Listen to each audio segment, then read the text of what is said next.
And welcome to the review of the God Complex. And for a complete change this week, the TARDIS crew found themselves entrapped in an alien space complex wibbly-woo thing. Oh, a refreshing change from last week, where just Amy was trapped in an alien space complex wibbly-woo thing. Ha ha!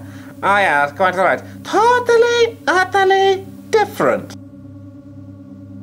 Now, actually, that said, I've really enjoyed this one, even if it clearly was the Horns of Nimon meet The Shining. Red rum! Red rum! Relax, red rum. Also, whiskey. Oh, quiet, dear.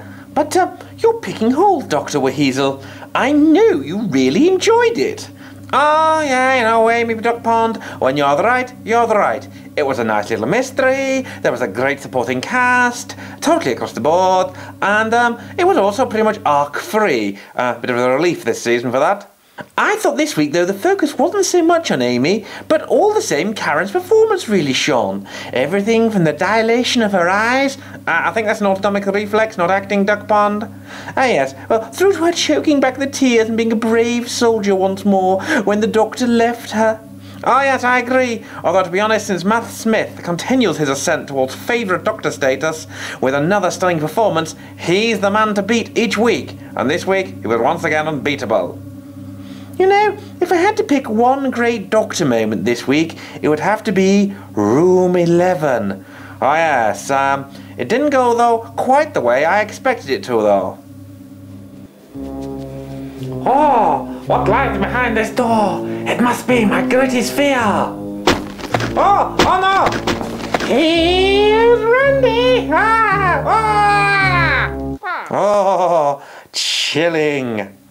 Now, we've all been speculating what the Doctor's faith-shattering fear was, and as such, we've compiled a little list.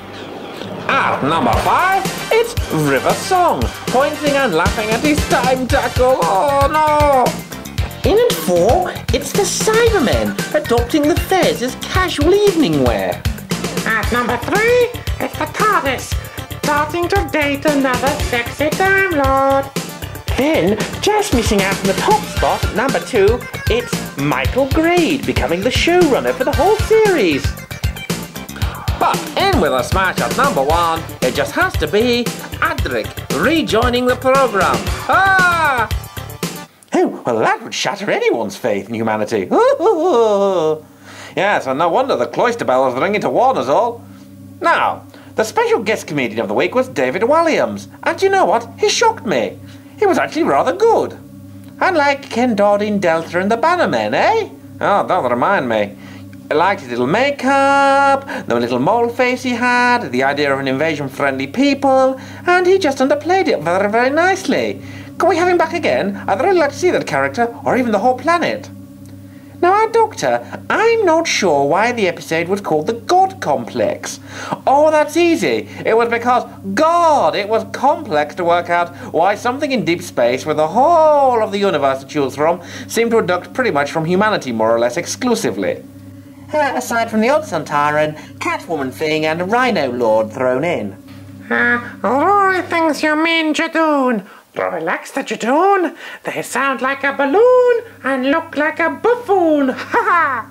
Don't antagonize them. I really don't need the TARDIS getting the Shadow Proclamation clamp again.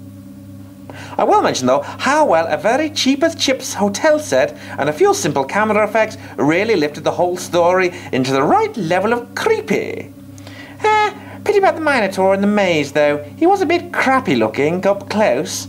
Yeah, like the Drach in Babylon 5. Best never seen in close-up.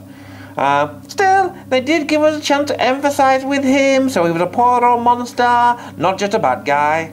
Right before the Doctor euthanized him. Rory Nathaniel Philion Williams Pond, you can stop that right now.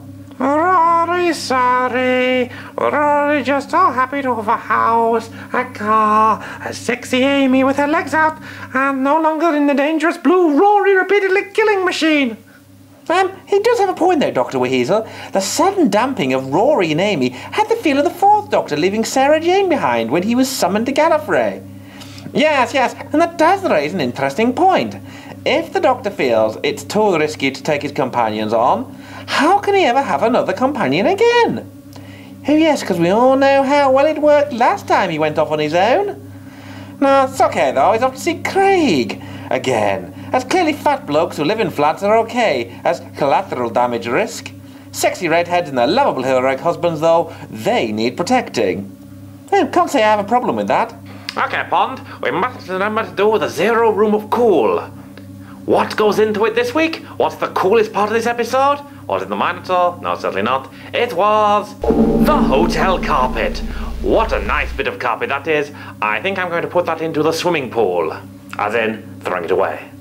And on that note, onwards, the final 2 episodes of the season. The return of the Doctor's flatmate, whom here has bought a new rug to go inside his front door.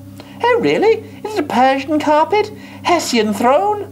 No, it's a kind of cyber mat.